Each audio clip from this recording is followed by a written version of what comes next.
Sichos, Chelek, Yud Zayin, book 17, Sicha of Shmini, second Sicha. After the Torah tells us about the death of Nadav and Avihu, the Pasuk writes, Moshe called to Mishael and Eltzaphan, and he told them, Mishael and Eltzaphan, these are the nephews. They are Bnei Uziel Doid Aharon. They are the sons of Uziel, who was the father, who was the uncle of Aaron. Amram, remember, Aaron's father was Amram. Amram had three brothers: Amram, Yitzhar, Chevron, and Uziel. Uziel was Aaron's uncle. He had two sons called Mishal and Eltzaphan. So Moshe called to Mishal and Eltzaphan and he said, gather close, Kirvu, and pick up your brothers, the corpses, the bodies of Nadav and Avihu. Your brothers, as we'll see, your brothers, we already know from earlier on in the Torah that we can skip generations. A father and a grandfather. Grandfather can be called father. If that's the case, then really cousins can be called brothers also, even though they're not literally brothers. It may be just interesting to note that in Russian, the way they say cousin is dvayoredni brat. It's a second brother, second degree brother. In Russia, when we were visiting there, we couldn't understand why everybody was saying, "Oh, eta moi brat," this is my brother. But what we understood later on, they meant like a second or third degree even brother, a cousin. So Moshe called them Yishal el Safan, and he told them, gather and take your brothers, the bodies of your brothers, Nav and Aviv, your cousins, in other words, from the Pinei HaKodesh, from in front of the holy space, take it to the outside of the camp. Rashi comments on these words, he quotes in his heading, carry your brothers, lift up your brothers, v'goymer, etc. That's Rashi's heading. And then he explains, just like somebody who tells his friend, move away the dead person before the kala, before the bride, in order not to disturb the simcha, the joy. And we're going to analyze this. So I'll just translate it for now. Ask the Rebbe, where does Rashi know that the reason that Moshe is instructing Mishal and Eltzaphan to take out the bodies of Nadav Avihu is in order not to disturb the joy? How about just taking them out for to bury?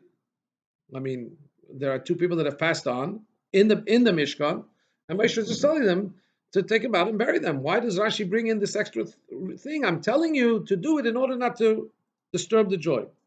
So some Mepharshim say that Rashi was trying to comment that the language here is a little bit longer. It says, pick up your brothers from the place of Kodesh to the outside of the tent. If the Su'u, if it's Moshe Rabbeinu just telling them pick up the bodies in order to bury them, that should have just said, pick up the bodies of your brothers, ukvarim, and bury them.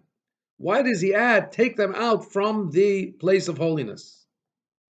Even if you want to say that this is an instruction to tell them to go outside the camp, not to bury them within the camp, but still in all, the words me'es pnei HaKodesh still remain redundant. Take him out from before the Kodesh, the holy place. And that's why Rashi answered and said, he inserted this concept that Moshe Rabbeinu is saying, don't let the simcha be disturbed. Where the Shechina is, where Hashem's presence is, there's simcha, don't let it be disturbed. And that's what Rashi says, that really, when Moshe Rabbeinu is saying, take out the bodies of your brothers, it's in order that the simcha that's going on there for the inauguration, the 8th day of the inauguration of the Mishkan, really the first day of Nisan, that the simcha shouldn't be disturbed. Says the Rebbe, that's a bit of a difficulty just to learn like that. Why? First, two reasons. First of all, the heading Rashi brings. Rashi brings the headings on the pasuk, take out your brothers, etc. Doesn't mention the main word, which according to these mafarshim we previously quoted, led Rashi to say, don't disturb the simcha, which is the words me'es pnei HaKodesh. It's only hinted at in an etc. If that was his whole proof, he would have brought those words. Number two, and this is the main question the Rebbe says, V'ikar, that we understand that why he's telling them to take away the bodies. Um, Not just to make sure that these people that passed away, not of an Avihu, are buried, but also so that the holiness of the Mishkan is not violated, right? And so that's why Moshe Rabbeinu had to accentuate and emphasize, take them out from here because here is Pnei HaKodesh, here is a place of holiness, and a person who's no longer alive, the body has a tumah, so take them away, right? So that those words, Me'ez Pnei HaKodesh, they really couldn't be the what compels Rashi to say, oh, don't disturb the simcha. Those words, take him out of Kodesh, are very simply explained without even talking about not to disturb the simcha, just like you don't let a dead person disturb the simcha vakala. The words are very understood. Don't let him create tuma over here. So why does Rashi inject? Where does Rashi take to bring this other thing that Moshe Rabbeinu is telling them, get rid of these bodies from here, take these bodies out, not to disturb the simcha? Where do you see that in the pasuk?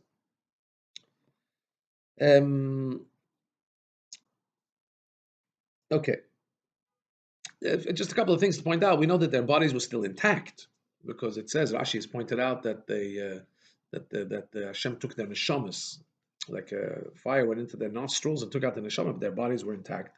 And even though we haven't explicitly been told that dead bodies are a problem, that tumah, impurity, is a problem for the Beis Hamikdash, because that instruction comes a little bit later, but Rashi says even a 5-year-old understands that that a dead body doesn't belong in the Mishkan, and it has to be taken out. And that's what Moshe Rabbeinu is asking for, to take it out.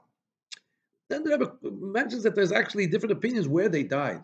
Some say they died only in the Chatzar Mishkan, not in the actual holy space, Pnei HaKodesh, not actually in the actual Azora. Says the Rebbe, it doesn't matter. Even if it was the Chatzar, the courtyard, still it doesn't belong. Dead body, it's a place of holiness, a lesser holiness than the actual Azora sanctuary, but it's still holiness. And dead bodies don't belong there. And also, very simply, in the simple reading of the Pasuk, Pshutei Shel Mikra, where did this death take place? Exactly as it says. They brought a fire, they brought an offering that they weren't instructed, and the fire came out from Hashem and killed them. So that took place exactly where they brought their offering, in the place of bringing offerings. That's the simple reading. So we have basically we have dead bodies in the Mishkan. So we understand that Moshe is telling them, take them out from the Pnei HaKodesh. This pasuk is understood seemingly without bringing in the concept of Moshe, what Rashi adds, that Moshe Rabbeinu is saying, don't let the simcha be disturbed. So we want to understand, where does Rashi get this? Okay, base, chapter 2. In Rashi itself, we don't understand, why does Rashi have to add the mashal, like a parable? Rashi said like this, it's like a person who says to his friend, move away the dead person before the kala. I mean, Rashi could have just said, move away the dead, take out your brothers from here, not to disturb the simcha. Why do we have to give some explanation? Just like you would tell, just like if there was two processions going along the way, so a kala is going to a chuppah, and God forbid a dead person is going to be buried, and they both come to the intersection. Which one do we give precedence, a right of way? We say we tell the mace to go a longer way, let the funeral procession go a different way, a longer way. The kala should not be disturbed, and takes precedence. She should go to the chuppah, right? The simcha should go on. Let the dead person, of course, should be buried, but you take him a different way, or you'd give right of way to the kala. The question is, that's not just we a few psukim, 2 psukim from now. The Torah says Moshe Rabbeinu instructs the children of Aaron that don't let your hair grow, because usually avelos, mourners, they're in mourning. They lost their brothers. Aaron lost his son, and Moshe Rabbeinu is telling them, don't let your hair grow long in mourning. Don't tear your clothes, because you can't disturb the simcha of Hashem. Right now, this is the inauguration of the Mishkan. There's a simcha going on. Can't disturb that. He doesn't bring the mashal there about a kala. So there, 2 psukim later, it's enough just to say the simple concept. We understand, don't disturb the simcha of Hashem. Okay, so you could say, says the Rebbe, that's because Rashi is already relying. The 2 psukim earlier, he gave the parable. Just like we say, let the kala should go, have the right of way, move away the dead person and let the kala go. However, not so simple. We can't get away with that because in the story in Parshas Kitiso, where we're told that the elders looked at a place of holiness when Hashem was giving the Torah in a place that they shouldn't, they acted inappropriately. They were meant to have their lives taken then, but Hashem didn't want to mix their death with the simcha of the giving of the Torah, so He delayed it. There's no parable giving there about moving away a mace before a kala. So it's obviously a simple premise. We've talked about it a bunch of parshas ago. Why here does Rashi have to bring this concept of giving right away to the kala before the mace?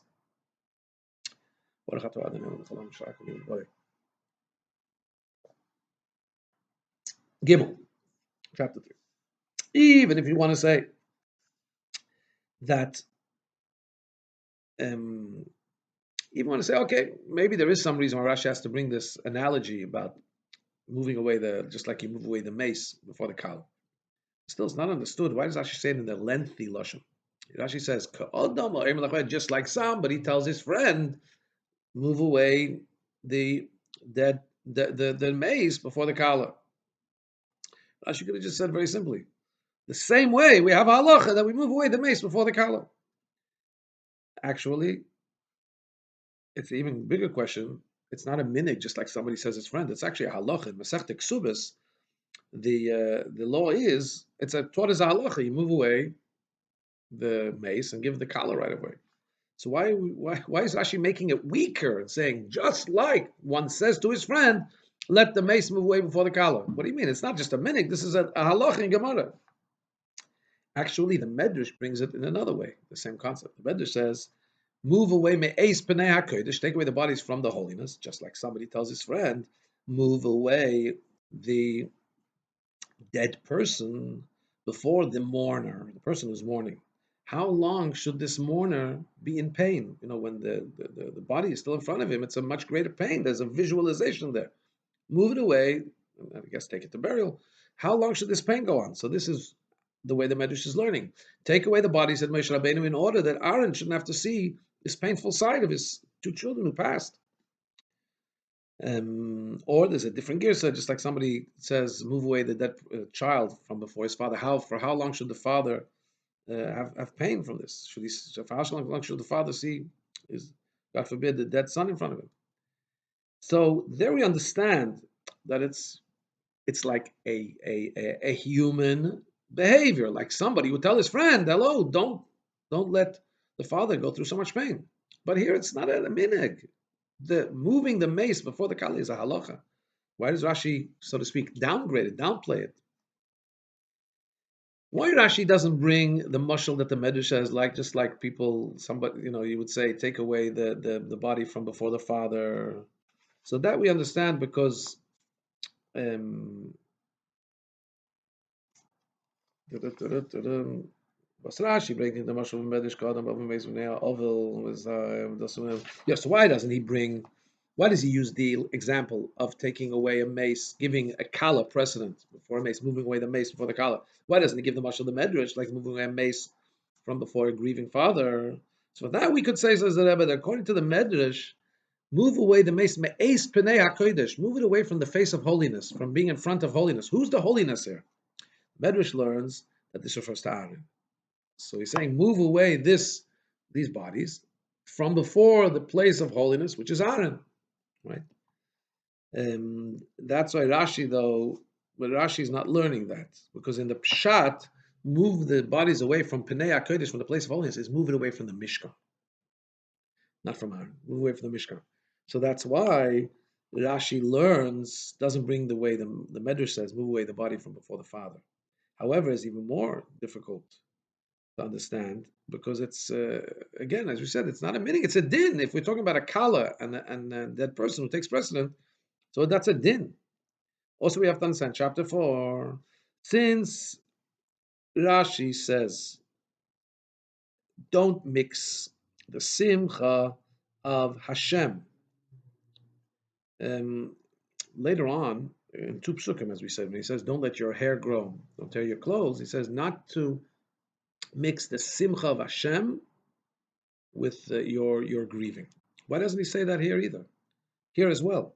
Here he says not to mix the simcha. He doesn't say the simcha of Hashem. He says the simcha. It doesn't refer to it as the simcha shel mokim, the simcha of Hashem. Which is this? Here he's referring to which simcha? Don't disturb the simcha of the kala. Right? Who's the kala? The Eden. The Jewish people are the kala here. Hashem is the chassan. The Jewish people are the kala. And what we're saying is move away these bodies not to disturb the happiness that's going on amongst the Bnei Yisrael. And we know that the Bnei Yisrael had a lot of simcha on this Bayoim Shmini, on the 8th day, on the first day of Nisan. It says, Vayala om bayoroinu. When this was going on, before the death, the people saw and they praised Hashem with joy. So there's joy going on. Moshe Rabbeinu says, move away quickly the bodies not to disturb the joy of the kala. Who's the kala? The Bnei Yisrael. So why does Rashi say that? Why doesn't he learn it? It's the joy of Hashem. Why does he move it to the joy of Bnei Yisrael? We can't say, well, because he's saying, you could think like this: Hashem is everywhere. So what are you going to say? Take away the bodies from Pnei HaKodesh not to disturb Hashem's simcha?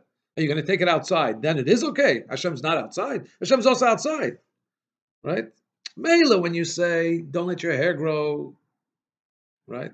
Not to show Avelus, okay, that we understand. That would be disturbing to Hashem, so to speak. You're in Hashem's simcha, and you're showing grieving. That's inappropriate. But here, what eitzah do we have? What can we do? Move away the bodies where? To outside? And outside Hashem isn't there. Hashem is also there. So what does it help to move the bodies outside? But Rabbi says you can't say that. Because we understand that even though Hashem is everywhere, the pashto, simply we understand that the simcha of Hashem, where is it taking place? In the Mishkan, right? In the place where Hashem says explicitly, I will come there, even though we know Hashem is everywhere, there's still a physical space that Hashem says, I will come there and rest there, the Mishkan, the Beis Hamikdash. So B'meila, it still makes perfect sense that Moshe Rabbeinu is saying, take your children out, take the bodies out from being in the place of holiness, in other words, being in the Mishkan, and don't disturb the simcha of Hashem. Why does Rashi learn that the pasuk is that the pasuk is saying, Moshe is saying, don't disturb the simcha of the kala being the Bnei Yisrael. Why? Why don't just say, don't disturb the simcha of Hashem, as he does two psukim later about not letting your hair grow? Explanation. We're going to get such a new light on this whole thing. Chapter Heider Bir. Explanation. When you learn the pasuk, there's right away two wonderments. There's two big questions. One in the general pasuk, and the second one in the word, your brothers. And that's why Rashi brings the words in his heading, the words Su'u esachechem, carry out your brothers. Because these words, the general concept, carry out, take out the bodies, and the specific instruction, take your brothers out, your relatives, your cousins out. This is the source of the question that Rashi is trying to answer. What's the question? It's not in the whole pasuk. There's an issue. What's the issue? Why do we have to tell in middle of describing the events that took place at the inauguration of the Mishkan? Why do we give an insertion about what Moshe Rabbeinu said about taking out the bodies? We understand that if they passed on there, it was tragedy. Hashem took their neshamas. Their bodies were left there. So obviously, you're not going to leave in the Mishkan. What's the need for an instruction? Obviously, they would take it away from the place of holiness, from the Mishkan. If the pasuk is coming to tell us a chiddush that Moshe Rabbeinu wants them buried outside the camp, that could have been said later. You don't have to tell it here in the middle of the festivities. Also, what's not understood is, why is he emphasizing, take out your brother? Your brothers, not of Avihu. Take out your relatives, not of Avihu. Why the emphasis? We know that they're relatives. We said earlier that Mishal and Eltzafan, Moshe Rabbeinu says to Mishal and Eltzafan, in this pasuk, the children of Uziel. Uziel was the uncle of Aaron, so they're first cousins of Aaron, right? Means they're cousins of Aaron's children. They can be called brothers. Why now, if they would have just said, Moshe told to Mishal and Eltzafan, take out the bodies. We know it's cousins. Why does he have to emphasize, take your brother, your cousins out? What's the emphasis about Achechem? From here is mashma that Moshe Rabbeinu, there's an emphasis here about them being relatives. Because they are relatives, that's why they have to be the ones to take out Nodav and Avihu. That's not understood. Why should Dafka the relatives take out? First of all, what's the point here? What's this adding over here? And this inserted here in the middle of this part, the description of the Milui, of the inauguration. Number two, Taka. Why does it have to be through relatives? On the contrary, the relatives of Nodav and Avihu were from the tribe of Levi. Tribe of Levi, they had an association with working in the Mishkan. Their exact job details weren't given till later on in Bamidbar, but still we know already that Yaakov Avinu said that this is a tribe that's going to be working in the Mishkan. Shevet Levi is a holier tribe. They're to be reserved for service in the Mishkan. Right? Since the Leviim have a portion in the Avodas Hamikdash, so we would think maybe keep them tahir, keep them pure. Let them continue to participate in the Mishkan, in the joy of the inauguration of the Mishkan, the 8th day of the Miluim, the first day of the, first day of Nisan, first day of the inauguration. So let other Israelites, Yisraelim, who are not able to serve, they're not needed to serve, they're not at the high level of Levi, let them come and take out the bodies. More than that, Rashi already previously told us that Yaakov, when he instructed his children to take him out of Egypt and bury him in Eretz Canaan, he said, but not Levi. Why? Because his descendants, his Shevet, his tribe is going to carry the Ark, the Holy Ark. I don't want him to carry my Ark, my coffin. Hello, Levi didn't live to see it was his Shevet, his offspring that was going to carry the Ark. Nonetheless,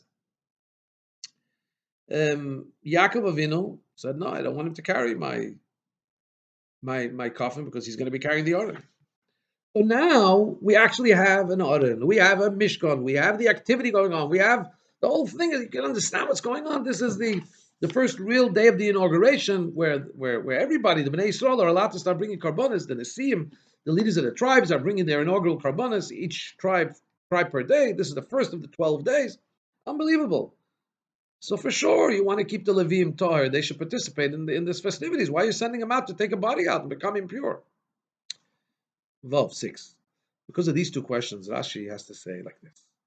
Rashi says, we're forced to say, one, that the reason that Moshe Rabbeinu is asking the Leviim to take out their cousins is it's not just a functional instruction here, a technical detail. You know what? You got to clear the space. Please take out the bodies. No, but it's got more than that. It has to be something that is somehow connected to the actual miluim, to the actual inauguration of the Mishkan. Number two, it has to be done for some reason through achechem, through their relatives. That's why Rashi says, look, we have to put some more meaning into this removal of the bodies. Why take them out? He says it's like it's in order not to disturb the simcha. There's a simcha going on. The 8th day of the Miluim, first day of the Chanukah Samizbeach, right? And therefore, the Pasuk says, take them away from the Kodesh. It's because the main thing here is not just a functional thing to get the bodies out. The main thing is they shouldn't disturb the Kodesh. They shouldn't disturb the holiness, the sanctity, and the joy that's taking place, the simcha, as Rashi says, not to disturb the simcha of what's going on. And it has to be relatives. Why? Because if it's got to do with the service in the Mishkan, that taking out the bodies is part of the service of the Mishkan to create a space that shouldn't be a disturbance. And by the way, says the Rabbi, we have a similar concept of taking out the deshen, right? Taking out. There was people that took out the ash from the Mizbeach every day, right? So this taking out the bodies is actually part of the service of needs to take place in the Mishkan today. However, it's not a kind of service that usually the Leviim do by singing or by guarding the gates, which is they have an active role in generating Kedusha holiness. Here, their role is to clean, to clear the area from having something that is antithetical, that is creating a disturbance to the holiness and to the joy. It's not in the footnotes, right here in the Sikh itself. Like just like taking out the Haroma Sadesh, just like taking out the ash from the Mizbeach, for example. It's a similar concept. It wasn't doing something. It was clearing the Mishkan of things that didn't need to be there anymore. So now we understand that Moshe Rabbeinu was not causing Mishal and Al-Tzafon by their carrying out the body to be absent or not part of the Avodah in the Mishkan. On the contrary, they were now doing an Avodah, but it was an Avodah, it was a service to Hashem in the Mishkan that was done in a way that they were removing something that was disturbing to the Simcha, disturbing to the joy of the event. Zion 7. Rashi can't just say that, though. That's not enough yet. Why? Because right away we have a big question. If we're not supposed to disturb the Simcha of the inauguration of the Mishkan, why did Hashem disturb it himself? What did Hashem do? Hashem is the one who took the lives of Nadav and Avihu. Why didn't he wait till after the whole thing? Bigger question. Rashi already told us that in the end of Parshas Mishpatim, that Nadav and Avihu and the elders, they were already chai of Misa. They had done something that they were already their lives needed to be taken. But Hashem didn't want to interrupt, didn't want to mix the simcha of giving the Torah together with the mourning, the tragedy of having these people die. And therefore, he waited for Nadav and Avihu till the day of the inauguration of the Mishkan. What? That sounds, how do we understand that? It comes out that what we're saying is Hashem didn't want to disturb the simcha of the giving of the Torah, and so Nadav and Avihu's lives weren't taken. When did it happen? He moved it over to the day of the inauguration of the Mishkan. Whereas the other elders who also needed to lose their lives was put off for way after. It was after the inauguration of the Mishkan.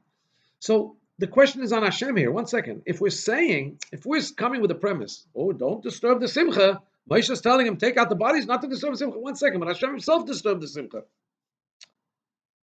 So how can we say that the reason Moshe Rabbeinu is telling to move out the bodies is not to disturb the Simcha? How does that reason fly? Hashem disturbed the Simcha already. So that's what Rashi says.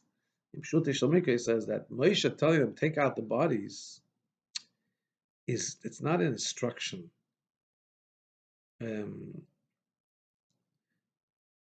It's not. It's not a law like the law in Ksubis. Take away the mace before the Kala.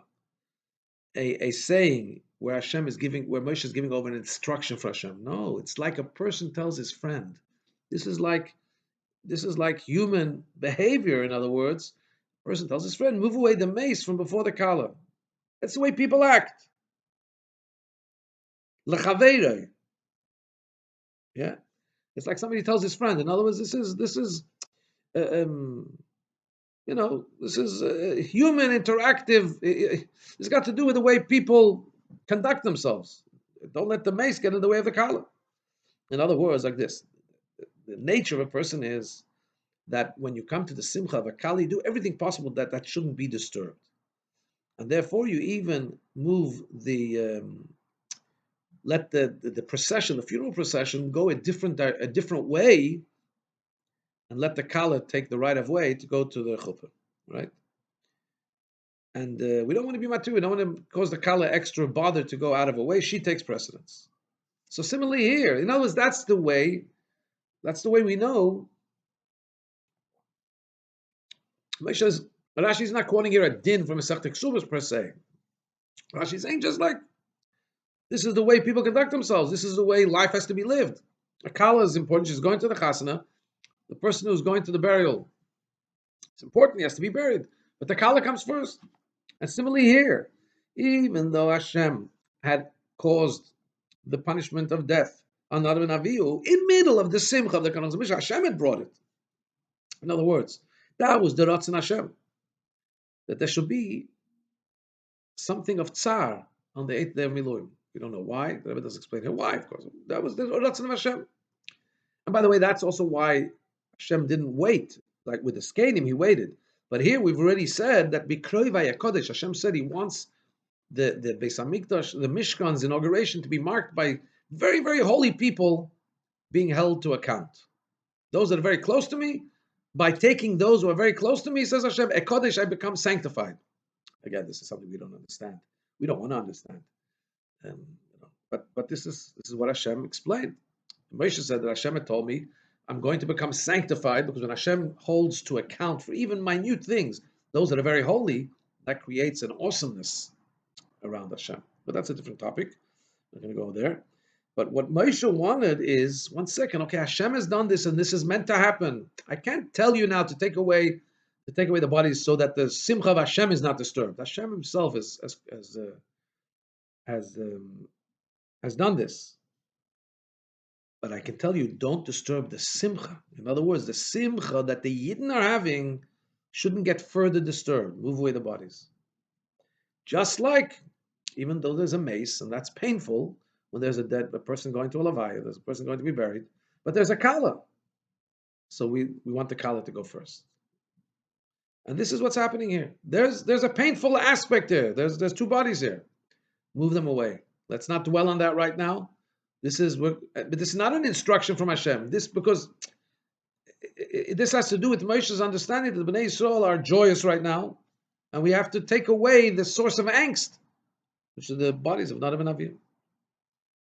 So now we can understand why Rashi says why Rashi brings here a reason why move away the bodies, so as not to mix up the simcha of the kala, which is referring to the Yidden. Bride here is the Yidden. Whereas later when he says, don't cut your hair, don't let your hair grow long, and don't cut your, don't tear your clothes, he's saying, don't disturb the simcha of Hashem. Misas Nadav and Avihu was done by Hashem. So you can't say, don't let the body stay here, not to disturb the simcha of Hashem. Hashem is the one who actually did it. He obviously said it's, even though I'm in a state of simcha, and this is going to bring not simcha, he obviously was, forgoed, not forgoed, farkuked is the word in Yiddish. Farkuked, not overlooked, but he in English, it's not a good word, overlooked. He didn't pay attention to the fact that he's having a simcha. He said, I have to do this. I have to take these two people. So we can't say that Moshe Rabbeinu was saying, move away the bodies not to disturb the simcha of Hashem. That obviously Hashem had already done that himself. He disturbed it. Now, since Moshe Rabbeinu said, but let's not disturb the simcha by Yidden, be further disturbed. The bodies will be there. They'll be more disturbed. They won't be able to carry on with the celebration. However, later on when he says, don't let your hair grow, don't cut your clothes, so then it's not like somebody who tells his friend. There it's like a halacha. Moshe was telling them in the name of Hashem that don't disturb the simcha of Hashem. Don't do this stuff. Right? Don't act like mourners. And number two, this is not talking about something Hashem did, the death of Nadav and Avihu. He's telling Aaron and his sons, you don't do something that should disturb the simcha of Hashem. Right? In other words, what relates to taking out the bodies of Nadav and Avihu, that Hashem did. You can't say about that, don't do something to disturb the simcha of Hashem. That Hashem literally did. You say, don't disturb. Moshe Rabbeinu Rashi can only explain that Moshe Rabbeinu is saying, don't disturb the simcha of the Yidden. The bodies there will disturb their simcha. The reason what does it mean? Don't disturb the simcha of Hashem. Because the simcha of Hashem has got to do with the inauguration of the Mishkan. Obviously, Aaron and his children working there in the Mishkan. So it's inappropriate that on that same day, they should also do things of mourning. They have to be fully involved in the inauguration and participating in the simcha of Hashem. 9. Test. Something else we can take out from this mashal, from this parable, like a person tells his friend, take away the mace from before the kala. In other words, we're going to learn here a new pshat.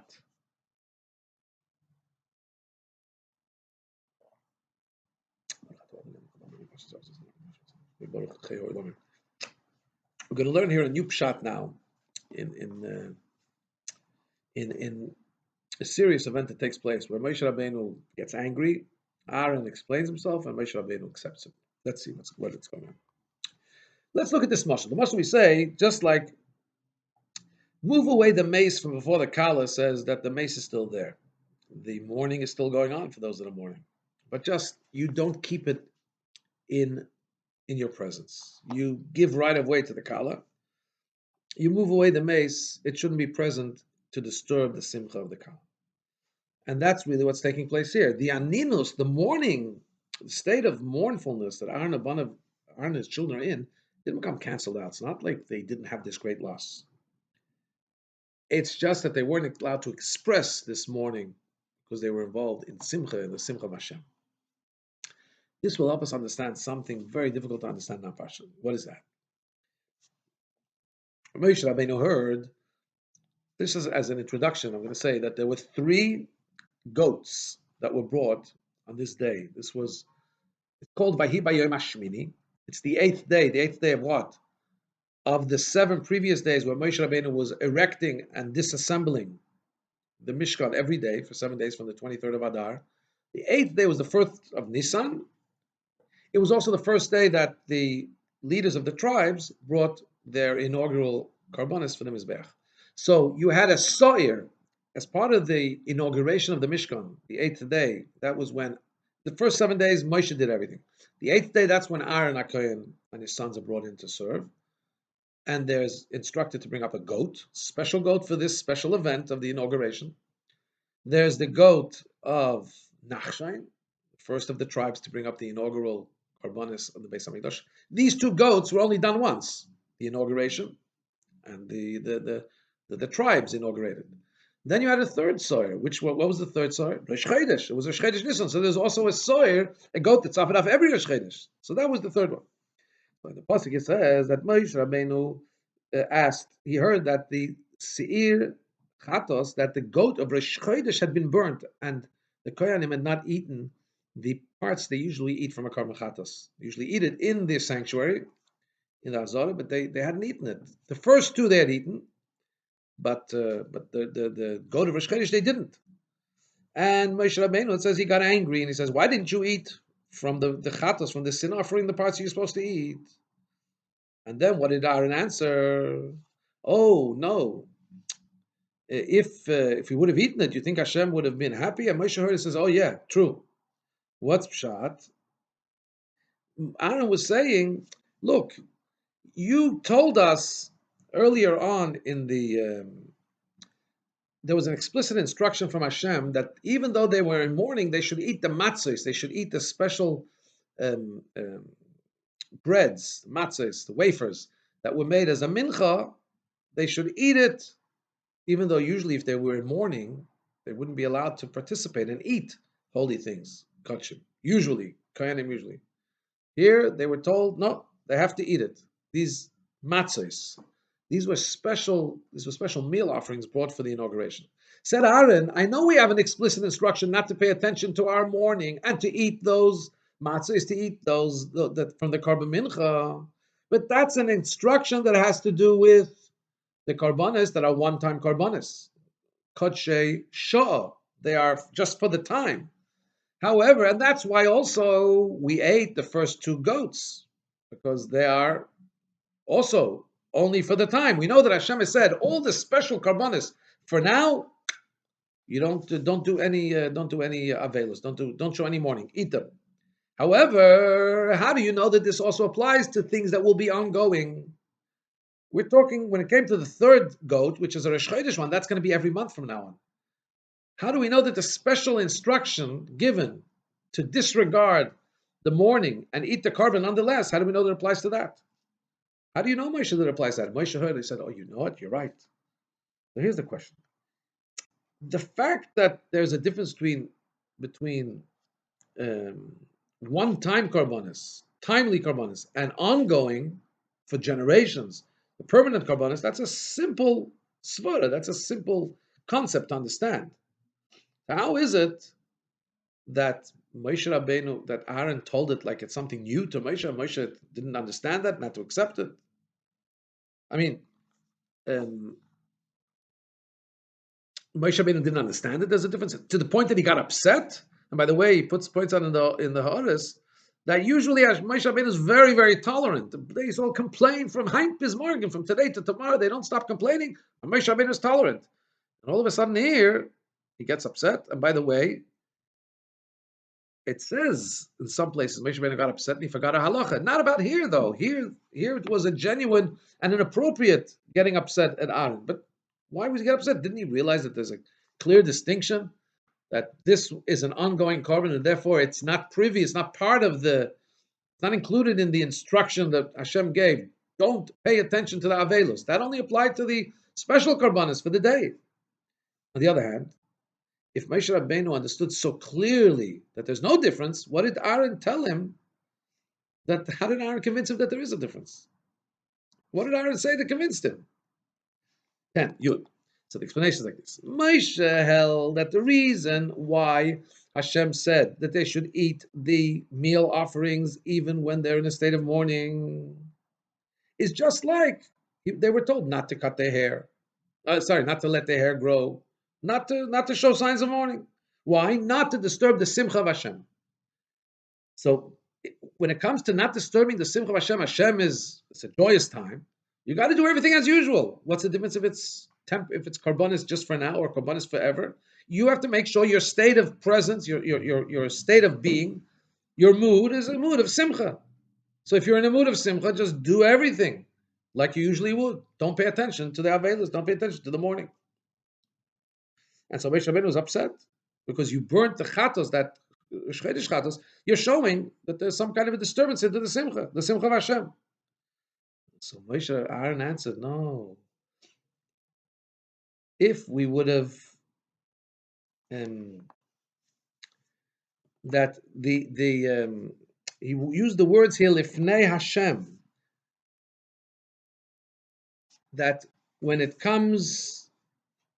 I don't have the chumash here with me to touch ein to translate the actual words in the context of the pasuk. The Rebbe also gives 3 dots here. It doesn't actually spell out the entire pasuk per se. So I'm just going to explain that the words here. Aaron answered that if I would have brought up he uses the word lifnei Hashem. What is Aaron saying? That dafka, particularly when we're talking about offering up the actual carbon, when you're in front of Hashem, the offering of a carbon takes place in front of Hashem. So that, of course, I couldn't allow my own mourning to be a disturbance to that. Of course, I had to, the hakrava, the offering has to be as usual. In other words, because usually they're not even allowed, if somebody's in mourning, a kohen is in mourning, is not even allowed to participate in the offering of the carbon. So he says, of course, even the third carbon, which is an ongoing carbon, the first 2 carbonis he ate, that he understood. Hashem gave a special instruction. The special carbonis of today, the morning doesn't apply. But even the third one, which is going to be an ongoing carbon, after that it does make sense that in Aaron's mind that the morning should apply. But Aaron says, I wouldn't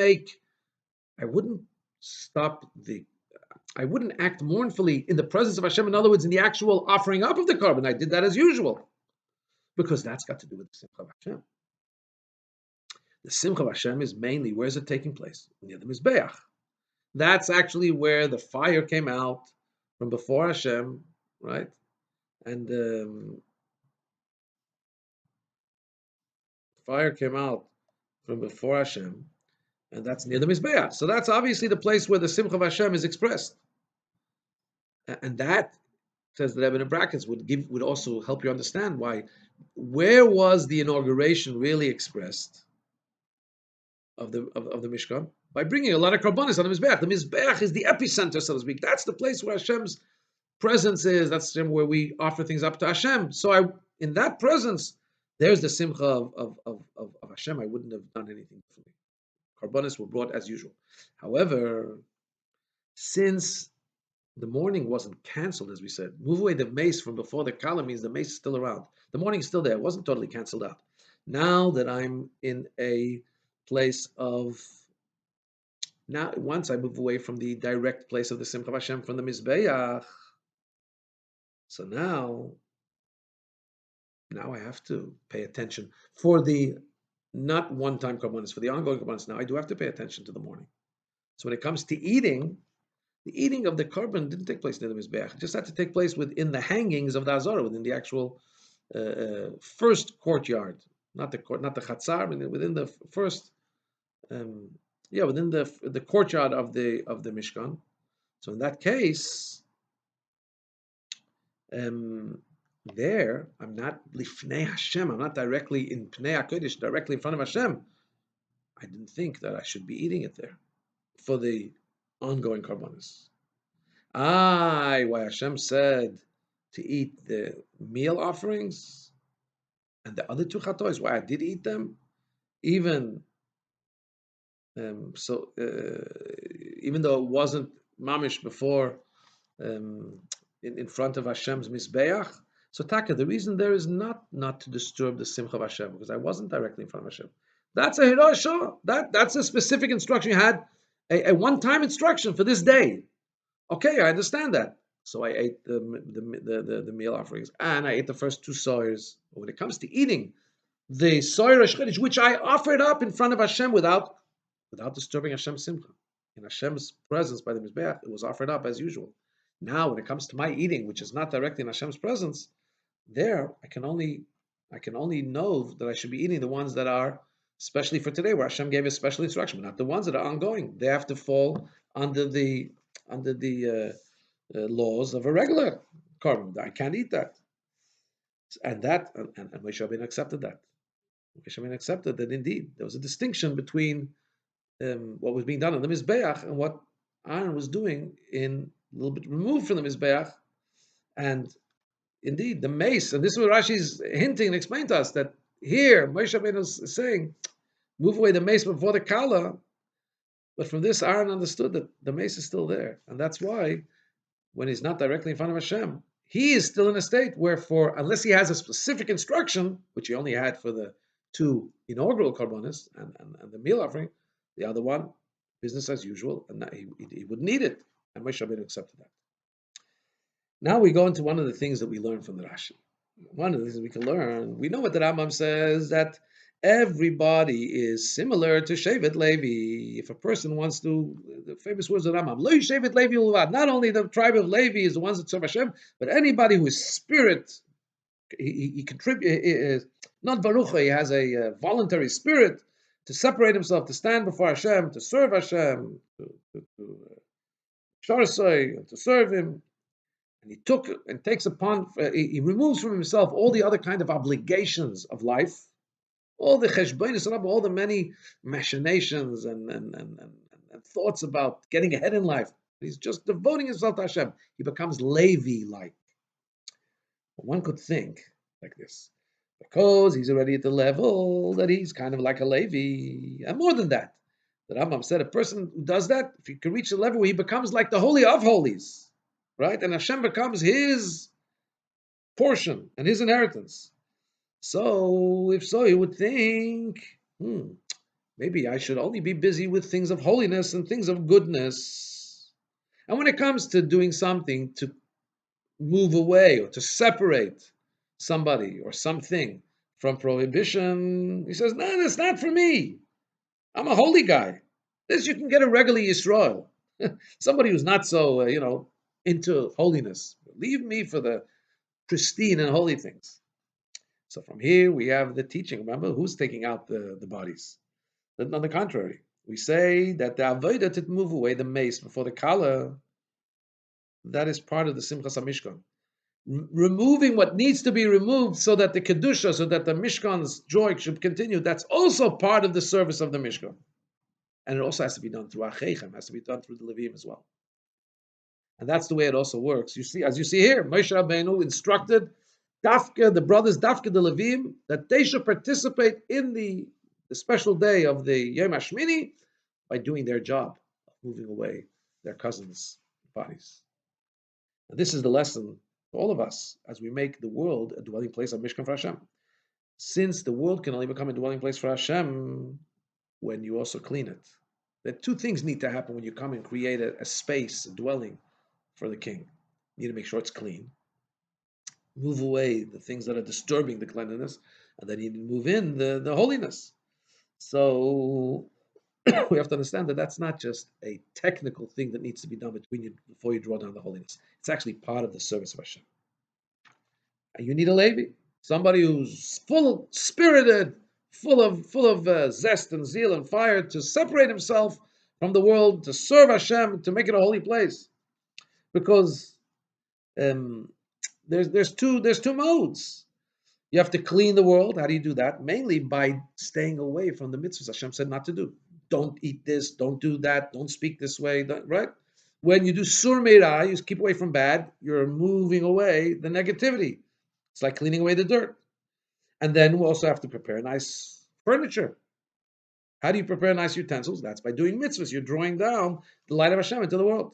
So through both of these works, you make a proper dira, a proper dwelling place for Hashem, and that's going to be revealed. The dwelling place of Hashem, right now we're preparing, but it's going to be revealed in the time to come with the coming Mashiach Tzidkenu, speedily in our days.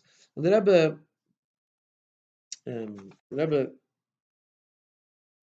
sends here too an interesting thing. Two things. First of all, the Rebbe quotes the Likutei Torah in Balak, which speaks about the Arav to create a dwelling place for Hashem. In the creating a dwelling place for Hashem, we do in two ways: by moving away the bad, by doing the good. What is those two Avedis? Continues the Rebbe here in footnote 54 that when you compare one to the other, Kohanim and Leviim are like Iskafia, and Kohanim are like Ishapcha. What is Iskafia? Iskafia is dealing with the bad and controlling it. So, for example, you want to eat something that's not kosher, and you really want to eat, God forbid, you really want to eat it, you fight yourself and you break, you kind of control yourself, you don't eat it. That's cleaning out the garbage. There's garbage that's there, it's trying to get in, there's this thought you have, you want to do something wrong, and you scuff you bend yourself, you don't do it. And then you got to, that's the Levi. Then you got to move in the good dishes, the good utensils, the good furniture.